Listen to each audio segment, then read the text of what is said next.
ભૂપેન્દ્રલાલજીનું વચનામૃત બીજું, સંવત 1711, સ્થળ સોરઠ. વિષય છે પ્રભુની સત્વર પ્રાપ્તિનો ઉપાય તથા દોષ કે અપરાધ થયા હોય તેમાંથી કેમ છૂટાય. જીવે એકવાર શ્રીજી આગળ પ્રશ્ન કર્યો, જે રાજ, આપ કૃપા નિદાન છો, આપનું સ્વરૂપ અથાહ છે, આપનું પ્રાગટ્ય દૈવી જીવોના હિત માટે થયું છે, તો રાજ, જીવને આપની પ્રાપ્તિ સત્વર કેમ થાય તે ઉપાય કયો કહો. તેમજ જીવથી જાણીએ અજાણીએ કોઈ દોષ કે અપરાધ થયા હોય તો તે કેમ છૂટે. એટલે પ્રશ્ન એમ છે કે આપ તો પ્રગટ્યા છો જ દેવી જીવ માટે, પણ હવે દૈવી જીવ આપને પ્રાપ્ત કેમ કરી શકે, કેવી રીતે થાય? અને જાણીએ અજાણીએ દોષ પણ થઈ જાય તો એ કેવી રીતે નિવૃત્ત થાય? ત્યારે રાજ શ્રીમુખથી કહેવા લાગ્યા છે, પુષ્ટિ માર્ગમાં મોટો પદાર્થ ભગવદીનો સંગ છે. જે પુષ્ટિ ભગવદી હોય તેનો સંગ હિતકારી છે, અને જો ભગવદી વિશે સ્નેહ હોય તો પરમ કલ્યાણકારી છે. એટલે કે મુખ્ય તો સંગ છે ભગવદીનો. હવે પુષ્ટિ ભગવદી છે એનો સંગ કર્યો તો એ તો હિત છે, ખાલી સંગ કર્યો તો એ તો હિત છે, પણ એમના પ્રત્યે પ્રીતિ હોય, સ્નેહ હોય તો સંગથી પણ ઉત્તમ પરમ કલ્યાણકારી છે. એટલે હિતકારીથી પણ કલ્યાણકારી થઈ જાય, કેમ કે આપણને પ્રેમ ઉપજ્યો છે.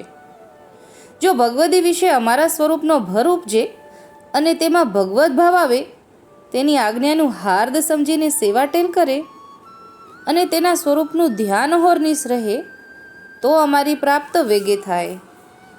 એટલે હવે અત્યાર સુધી જે કલ્યાણકારી કીધું ને એનાથી પણ આગળનું છે, આ આગળનો તબક્કો છે કે એકવાર સંગ થયો પછી સંગ પર વિશ્વાસ થાય, પછી એ સંગ પર ભર ઉપજે, એમના પર પ્રીતિ થાય, સ્નેહ થાય, અને એ પછીનો તબક્કો આ આવે કે જ્યારે એના પર ભર ઉપજે ને ભગવત ભાવ આવે અને બધી આજ્ઞા પ્રમાણે જ આપણે આજ્ઞા પ્રમાણે જ આપણે આચરણ કરીએ, ભગવદીને પૂછીને કરીએ, નવા હોઈએ તો કાંઈ જ ખબર ન પડતી હોય, અને જ્યારે જૂના પણ થઈ જઈએ તો પણ ભગવદીની આજ્ઞા વગર કાંઈ કરાય નહીં, કેમ કે આજ્ઞામાં હંમેશા બળ હોય. જેમની આપણે આજ્ઞા લીધી એ ભગવદીના જ કૃપા બળે આપણું કામ સિદ્ધ થતું હોય, એટલે આજ્ઞા વગર કશું સિદ્ધ ન થાય. ચાહે આપણે થોડા વધારે જૂના થયા પુષ્ટિમાં તો પણ, નવા છીએ તો પણ, અને ગમે ત્યારે જે આપણને ઘણા બધા દાખલા મળે છે, તો એ જ તો મુખ્ય દીનતા છે. એવું અહીંયા કીધું કે જ્યારે એમનો આજ્ઞાનું હાર્દ સમજીને સેવાટેલ કરે અને તેના સ્વરૂપનું ધ્યાન અહોરનિશ રહે તો અમારી પ્રીતિ વેગે થાય. એટલે આ પહેલા પ્રશ્નનો જવાબ છે કે ઠાકોરજીની પ્રાપ્તિ કેવી રીતે થાય, એનો સવાલનો જવાબ છે કે આ પ્રમાણે જ પ્રાપ્તિ થાય, એ સિવાય બીજો કોઈ વિકલ્પ નથી. એ જ એક રસ્તો છે ઠાકોરજી સુધી જવાનો, ભગવદીનો સંગને સત્ય માનવું. આ ગોપાલાલજીના વચનામૃતમાં આખો પ્રસંગ છે. સંગ તો થાય પણ સત્ય માનવું જોવે, તો એ બધું એકાબીજાની કડી સંકળાયેલી છે. હવે કે છે કે કારણ કે જેના હાથમાં મોટો પદાર્થ આવ્યો તો તેનું શું કહેવું. લૌકિકમાં જેની પાસે એવો કોઈ પદાર્થ હોય તો લોકો તેને માને છે અને તે મોટો કરીને જાણે છે, તો લૌકિક કાર્ય થાય છે. એટલે કે આપણે લૌકિકમાં કોઈ વગવાળાની ઓળખાણ થઈ ગઈ હોય તો આપણે કેવા ફૂલાઈને રહીએ કે આપણું બધું કામ થઈ જશે. તારે કાંઈ કામ હોય કે છે, મારે મોટાની ઓળખાણ છે, વગવાળા વ્યક્તિ છે, મોટા મેયર છે કે મોટા ધારાસભ્ય છે, કાંઈ કામ હોય ને તો હું બેઠો છું ને મારે જ બહુ ઓળખાણ છે, કેવા આપણે બિંદાસ ફરતા હોઈએ. એવું અહીંયા ઠાકોરજી ઉદાહરણ આપે છે કે લૌકિકમાં કોઈ મોટો પદાર્થ લોકો તેને માને છે, મોટો પદાર્થ આવી ગયો હોય તો માની જાય કે હા આ મોટો છે, હવે આનાથી મારું કામ સિદ્ધ થઈ જશે. તો આ તો અલૌકિક પદાર્થ ભગવદી સ્વરૂપનો જે જેણે પ્રાપ્ત કર્યો તો તેના ભાગ્યનું શું કહેવું. અને ભગવદી વિશે સાક્ષાત સ્વરૂપનો રસાત્મિક ભાવ આવ્યો તો તેના તો સકલ દોષ તત્કાલ નિવૃત્ત થઈ જાય. એટલે જ્યાં આ તો છેક પરાકાષ્ઠાની વાત છે. એના મુખ્ય સિદ્ધાંત આ પણ છે કે પહેલાં આપણને ભગવદીનો સંગ થાય, પછી એમને સત્ય માનીએ, પછી એમના પર ભર બેસે, અને પછી આપણને આજ્ઞા પ્રમાણે વર્તવા માંડીએ. પછી એમની અંદર આપણને ઠાકોરજી સમાન ભાવ આવે કે આ જ મારા ઠાકોરજી છે. એવા ઘણા ઉદાહરણ છે આપણે અંદર પુષ્ટિ સંહિતામાં અને ગુણમાલ ભક્તમાલમાં, જેમ કુંવરજી કાંદી કૃષ્ણદાસજી, હરબાઈ બા રાઘવજી જાની, એવા ઘણા બધા દાખલા છે, ઘણા બધા. એવી જ રીતે અહીંયા એ જ મુખ્ય સિદ્ધાંત છે. એ તો બધા ભગવદી છે, ઠાકોરજીના નજીકના છે.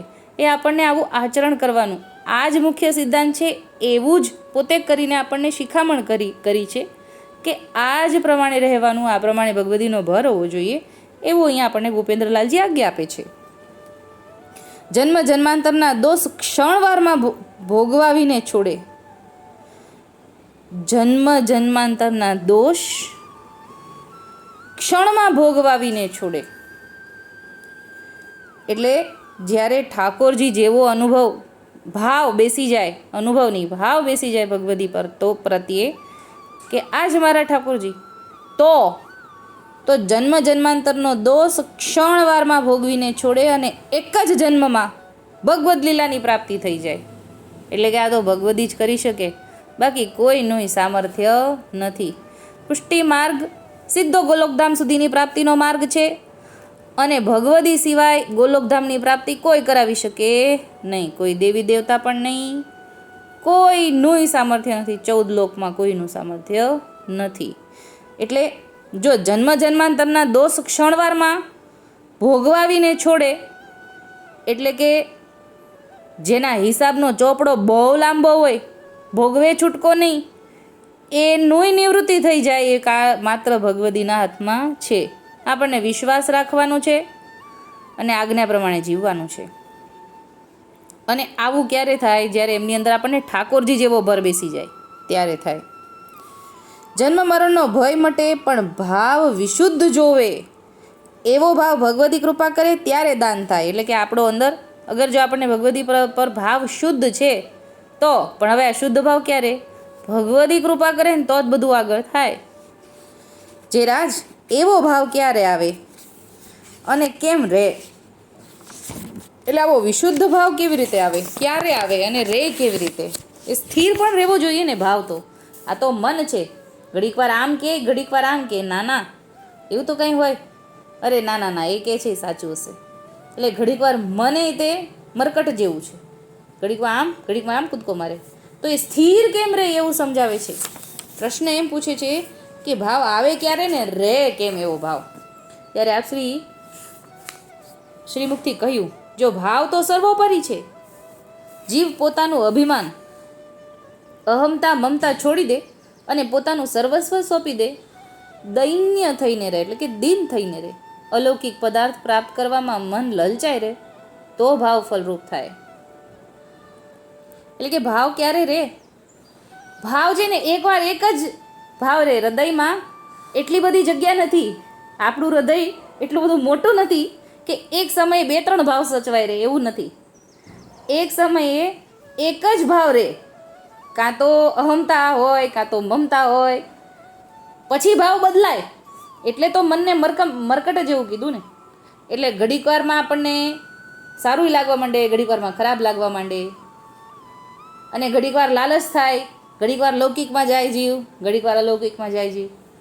તો એમ કહે છે કે આ બધું છોડી દઈએ, અહમતા, મમતા, અભિમાન છોડી દઈને મન, અને બધું ઠાકોરજીના ચરણમાં સોંપી દે, દીન થઈને રહે. એટલે દીન એટલે કેવા? તમે કયો ઈ, આપ કો એમ થાય, બીજું આગળ કાંઈ મારી પાસે મારી બુદ્ધિ કાંઈ નથી, મન કાંઈ ખબર નથી પડતી. એને એવા દીનતા આવી જાય, અલૌકિક પદાર્થ પ્રાપ્ત કરવામાં મન લલચાય. એટલે એક વખત એક પ્રસંગમાં આવ્યું હતું પુષ્ટિ સંહિતામાં જ, કે કંઈક નાની વાતમાં કોઈ ગુષ્ટગુઢ રસ ગ્રંથમાં કે માવદાસકૃત રસ સિંધુ ગ્રંથમાંથી, તો એમાં એવું કહે છે ઠાકોરજી કે જેમ ધન પ્રાપ્તિમાં તમારું મન લલચાય છે ને, કેવું મન લલચાય છે ધન પ્રાપ્તિમાં, એનાથી અધિક મન મને પ્રાપ્ત કરવાનું લલચાય ને ત્યારે હું પ્રાપ્ત થઈ જઈશ. ઠાકોરજી એવું વાક્ય આપણને કીધેલું છે.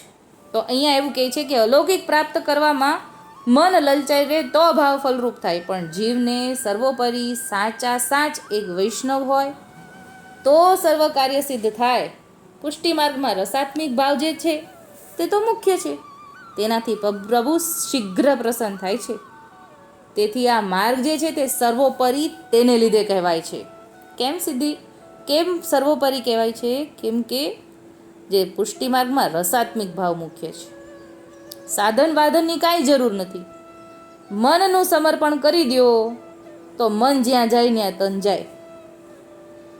મનથી જ સમર્પણ નથી થતું, એ જ વાંધો છે ને.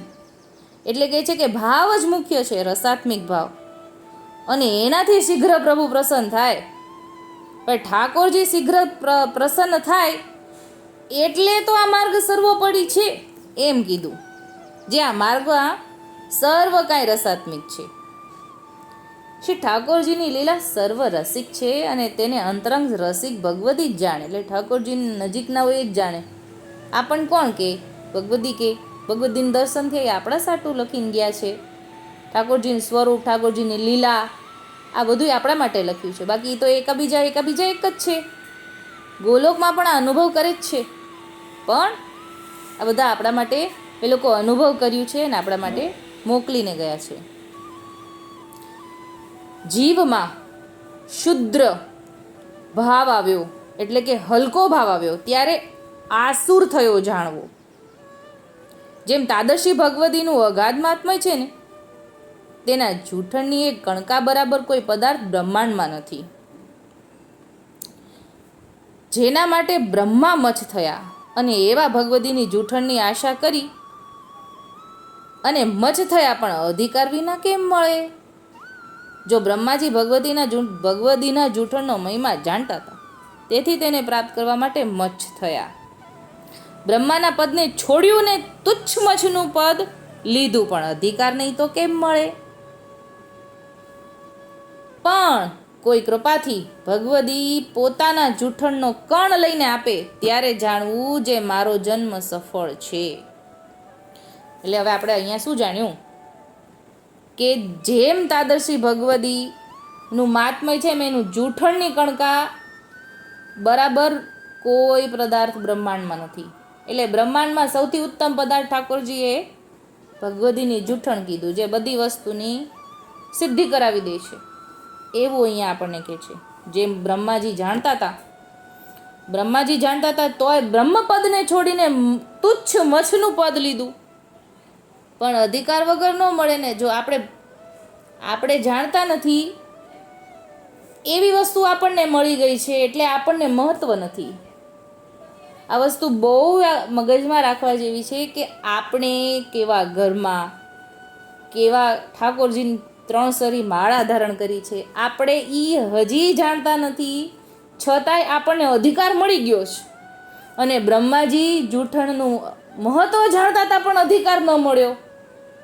એટલે આપણે તો કેટલા સૌભાગ્યશાળી છીએ જે આવા ઠાકોરજીની નામની આપણે માળા બાનું ધારણ કર્યું છે. અને જમનાજીની છાપ તો છે, પણ આનું મહત્વ જાણવું જરૂરી છે. એમને એમ મળી જાય તો એનો મતલબ નથી કાંઈ. મળ્યા પછી જે મહત્વ જાણીએ ને અહોભાવ થાય ને તો સચવાઈ રહી. બાકી કિંમતી વસ્તુ ગમે એમ મૂકી દઈએ તો એને આપણને કિંમત ન ખબર પડે. આપણે કેમ સોનાની પેટી કેવા મખમલના ડબ્બામાં પેક કરીને મૂકીએ છીએ, અંદરથી બહારથી પણ એવી રીતે પેક કરી દીધી હોય, ખબર પડી જાય કે આમાં એટલું બધું કિંમતી વસ્તુ છે. હવે એ જ સોનાની વસ્તુને પ્લાસ્ટિકના ડબ્બામાં ઓલા ઇમિટેશન આપણે 15 રૂપિયાની, 20 રૂપિયાની, 50 રૂપિયાની વસ્તુની હારે મૂકી દઈએ તો આપણને ખબર નથી પડવાની કે એની કિંમત કેટલી છે. આપણે મૂકીએ ખરા સોનાની વસ્તુ, પેલી વસ્તુ, એ આપણું જીવન ન ચાલે, કેમ કે આપણને ખબર છે એની કિંમત કેટલી બધી છે. આપણી આ બહાર મુકાઈ ગયું હોય હોલમાં તોય આપણને એમ થાય એ અહીંયા અંદર મૂક, આ સોનાની વસ્તુ છે, જ્યાં ત્યાં ન મુકાય. તો આ તો ઠાકોરજીની બધી વસ્તુ આપણને એમને મળી ગઈ છે. એનું કિંમત જાણવા માટે આ સત્સંગ છે. જે બ્રહ્માજીને તો કિંમત ખબર હતી પણ અધિકાર નહોતો, પણ જ્યારથી આપણે આ માળા પહેરી લીધી ને, બાંધી લીધી ને માળા, ત્યારથી આપણને કેટલો બધો અધિકાર મળી ગયો છે. તો શું આપણે જાણીએ? રોજે રોજે આપણે સત્સંગમાં જાણીએ છીએ યમનાષ્ટક બોલવાનો અધિકાર, સેવામાં પહોંચવાનો અધિકાર, યમનાષ્ટક બોલ્યા પછી સેવામાં પહોંચવાનો અધિકાર, પછી લીલાની પ્રાપ્તિ સુધીનો અધિકાર, તેલ તિલક દ્વારા અધિકાર, ક્યાં શું કાંઈ એમને એમ નથી. એટલે આપણને મળી તો એમને એમ ગયું જ, પણ આપણને કિંમત નથી. કિંમત કરવા માટે સત્સંગ છે, સત્સંગ દ્વારા કિંમત રહે અને જળવાઈ રહે. હવે આપણે આગળ એમ કહે છે કે મહાત્મય મનમાં આવે તો ભાવ સિદ્ધ થાય. એટલે આપણે આવ્યું એ જ કે મનમાં જો મહત્વ ખબર પડે ને તો ભાવ સિદ્ધ થાય. મહત્વ વગર આપણને ખબર ન પડે ત્યારે ફળ પ્રાપ્તિ કરે. કોટી સાધનથી જે અગાધ ફળ નહીં, કોટી સાધનથી જે અપરાધ છૂટે નહીં, તે ભગવદીની કૃપાથી દીન થઈને તેની પાસે જાય ને કે ત્યારે સર્વ અપરાધ તે દોષ સર્વ દુઃખરીત નાશ થાય. હવે આગળ જે પ્રશ્ન હતો ને એનો જવાબ આવી ગયો. આગળ પ્રશ્ન છે કે દોષ કે અપરાધ થયા હોય એનાથી કેમ છૂટાય? તો અહીંયા ઠાકોરજીએ જવાબ આપી દીધો કે બ્રહ્માંડમાં ભગવદીના જૂઠણથી અધિક કોઈ પદાર્થ નથી. ભગવદીના જૂઠણ મળે, ભગવદી કૃપા કરીને આપણને આપે તો આપણો એ દોષ બધોય નિવૃત્ત થઈ જાય. અને એક વાક્ય એમ આવ્યું કે જન્મ જન્માંતરના દોષ ક્ષણવારમાં ભોગવાવીને છોડી દે. જે જ્યારે માણેકચંદ શરણે આવે છે ને, શેઠ માણેકચંદ, ત્યારે હજી એમને શરણદાન નથી થયું, 14 નથી આવી ચતુરાદશીનો, પણ 13ને દિવસે આગલે દિવસે જૂઠણ મળ્યું છે ભગવદીનું. અને એમના દ્વારા ધીરે ધીરે બધું ફલિત થતું જાય છે. ડોસાભાઈએ લખ્યું છે કે મને એવું સમજાયું કે જે એમને પાંચા બાબાએ જૂઠણ આપ્યું એમના દ્વારા એમની શુદ્ધિ કરી લીધી. એટલે આ જૂઠણ સામેથી ભગવદી આપે, કૃપા કરે તો એ સત્વર સિદ્ધ થાય એવું આપણને ઠાકોરજી સમજાવ્યું. જેમ જલના સ્પર્શથી પવિત્ર થાય તેમ ભગવદીના સંગથી પવિત્ર થવાય. જે સામર્થ્ય શ્રી ઠાકોરજીમાં નથી તે સામર્થ્ય ભગવદીને આપ્યું છે. તેથી શ્રી ઠાકોરજી ભગવદને વશ છે. એટલે આપણામાં જ ઠાકોરજી કરતાં ભગવદી અધિક છે. એ વારા ઘડી આપણને ઠાકોરજી આજ્ઞા કરે છે કે અમારાથી અધિક જ્યારે તમે જાણો ને ત્યારે હું તમને મળી જઈશ. એ અહીંયા આવી ગયું કે જે ઠાકોરજી પોતે નથી કરી શકતા ની ભગવદી દ્વારા કરાવડાવે છે, એ ભગવદી કરી શકે છે. અને ઠાકોરજી એટલા માટે વશ છે ઠાકોરજીને, એવા ભગવદી જે સંસાર આસક્તિથી નિવૃત્ત છે. હવે કેવા ભગવદીને ઠાકોરજી વશ છે? એટલે ભગવદી કોને જ કહેવાય? એક રીતે એમ જ છે કે જેને સંસાર આસક્તિ જ નથી, બધું ઠાકોરજી છે એના માટે. અન્ય આશ્રય અસમર્પિત જો પુષ્ટિના અંગનું લક્ષણ છે તે સર્વ તેનામાં છે, પણ શુદ્ધ ભાવ અને દૈવી દૃષ્ટિ વિના જોવામાં આવે નહીં, કારણ કે તે સૂક્ષ્મ છે. તેના માટે સૂક્ષ્મ દ્રષ્ટિ હોય તો જોવામાં આવે. આપ શ્રી વતનામ્રત કરીને પોઢવા પધાર્યા કે હવે આજુબાજુમાં જ આપણા નજીકમાં ભગવદી હોય તો એમાં આપણને આટલા બધા ગુણ ન દેખાય. જેમ કે શરૂઆતમાં ડોસાભાઈને ધનબાઈ પ્રત્યે, ધનબાઈ દ્વારા પ્રાપ્તિ નથી એટલે ધનબાઈ એમનો ધર્મ ગોપ્ય રાખ્યો, તો ડોસાભાઈએ પણ પૂછ્યું નહીં. પછી જ્યારે ખ્યાલ આવ્યો ત્યારે તો ડોસાભાઈ કેવા ગદગદ થઈને કહે છે કે તન ધન્ય છે તને, તે તો ભાવ ગોપ્ય રાખ્યો મારાથી, અને આટલું બધું તું ધર્મ કરે છે અને મને તો હવે ખબર પડી. જીવનદાસને કહે છે કે મને તો હવે ખબર પડી. એટલે જ્યાં સુધી ભગવદીની કૃપા ન થઈ, જીવનદાસની કૃપા ન થઈ ત્યાં સુધી તો ઘરમાંય ભગવદી હતા, પણ હજી ડોસાભાઈને વાર હતી. ઘરમાં પણ ભગવદી હોય પણ ભગવદીના સંગથી ભગવદીની ઓળખાણ થાય એવું સમજાવ્યું. પછી ઠાકોરજી પોઢવા પધાર્યા. વચનામૃતનો સાર આવતા વખતે લઈશું. બોલો શ્રી ગોપાલ લાલ કી જય. વચનામૃતનો સાર. આ વચનામૃતનો સાર બહુ સ્પષ્ટ છે. જીવથી જાણી અજાણીએ દોષ અપરાધ થાય તો કેમ છૂટે તે પ્રશ્ન છે.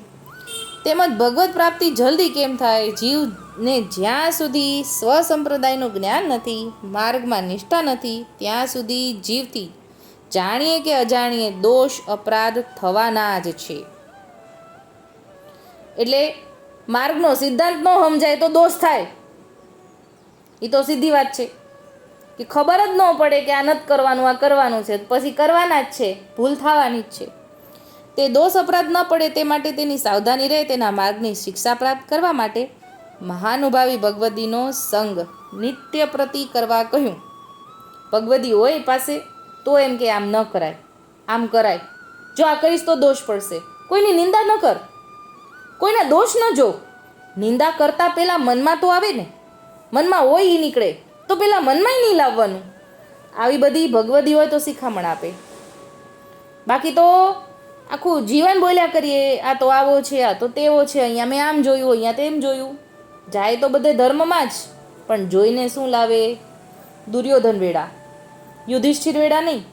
બે પ્રસંગ છે ને કે કૃષ્ણ ભગવાને યુધિષ્ઠિરને મોકલ્યા અને દુર્યોધનને મોકલ્યા. દુર્યોધનને કીધું કંઈક સારી વસ્તુ ગોતી આવી ને યુધિષ્ઠિરને કીધું કંઈક ખરાબ વસ્તુ ગોતી આવી. 5 તો દુર્યોધનને કાંઈ સારું ન મળ્યું ને યુધિષ્ઠિરને કાંઈ ખરાબ ન મળ્યું એ જ જગ્યાએ.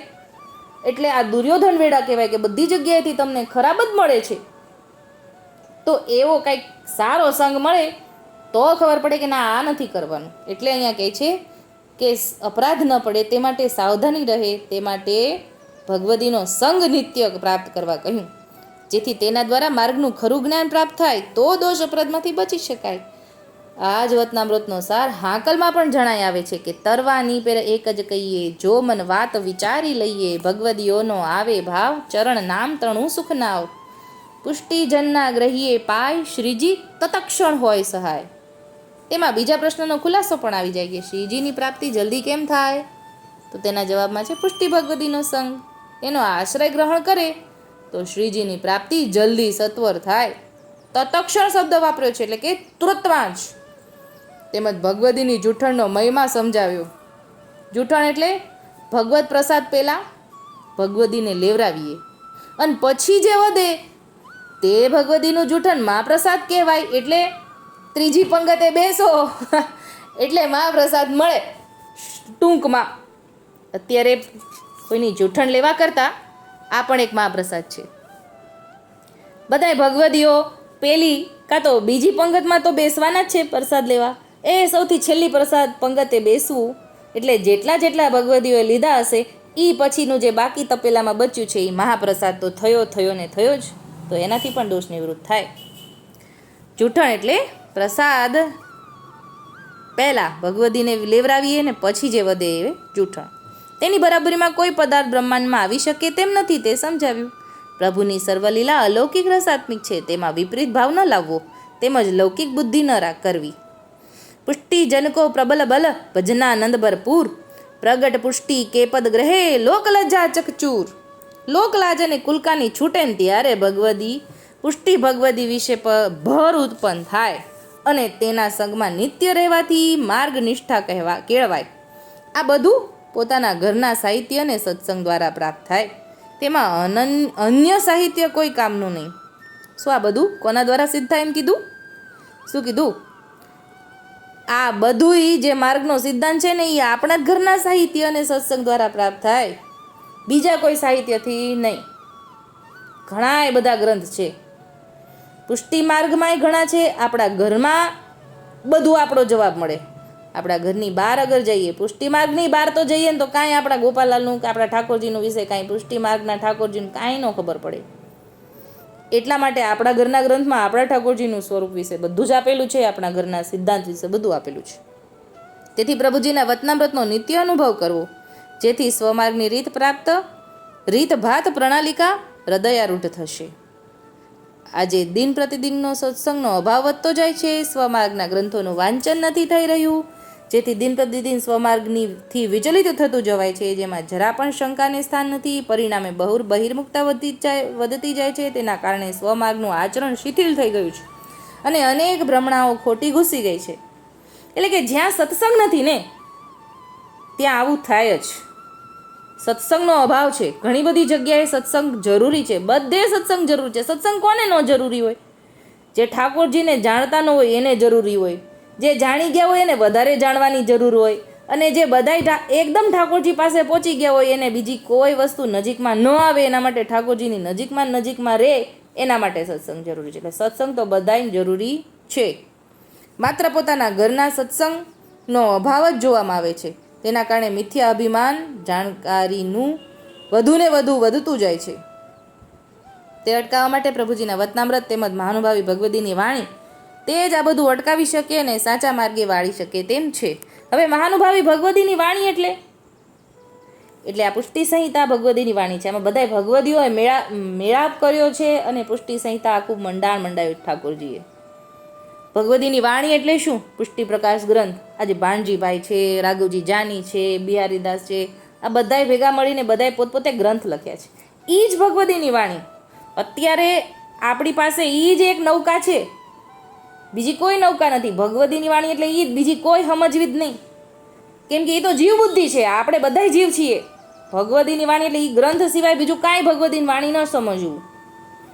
એટલે ગ્રંથ વાંચીએ એ જ ભગવદીની વાણી આપણે ચિંતન સત્સંગ મનન કરવાનું છે. એ સિવાય બીજી કોઈ ભગવદીની વાણી કોઈ બીજા કોઈનો ભાવ કહે ને તો એનો ભાવ છે, એ ભગવદીની વાણી ન કહી શકાય. આપણા પુસ્તકની અંદર જ વાણી છે ને એ જ ભગવદીની વાણી કહી શકાય, આવું મારું માનવું છે. પછી જીવ બુદ્ધિનો જો ભાવ તો બહુ અનલિમિટેડ છે.